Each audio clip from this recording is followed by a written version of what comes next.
Ngayong parating na po ang Ramadan, ang lahat ng Muslim Ummah ay natutuwa at na-excite. Hindi ka ba ma-excite sa buwan na darating na alam mo, naririyan lahat ng mga reward one can attain that would suffice enough for you to enter paradise. Kaya kung sinasabi ng Allah subhanahu wa ta'ala, Ya ayyuhalladhina amanu, kutiba alaykumus siyam.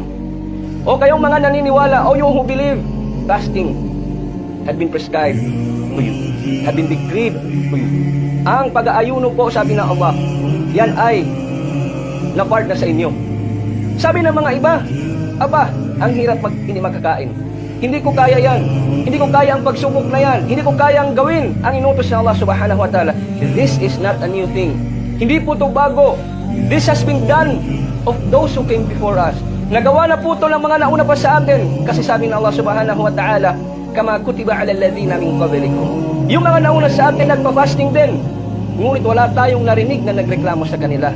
Ngunit wala, kaya kung wag mong sabihin na hindi mo kaya, ang mga nauna sa atin ay nag-fasting. At yung sitwasyon nila, siguro mas worse pa sa atin. Ngunit nagampanan nilang kautusan ng Allah subhanahu wa ta'ala. Ano po ba ang isa sa mga wisdom behind bakit tayo magpa-fasting? La'allakum tattaqun. So that you will become God pious, so that you will become God fearing. Hoping that insyaAllah, Allah will accept our dua. Allahumma balik na Ramadan. Magkarating tayo sa buwan ng Ramadan na insyaAllah.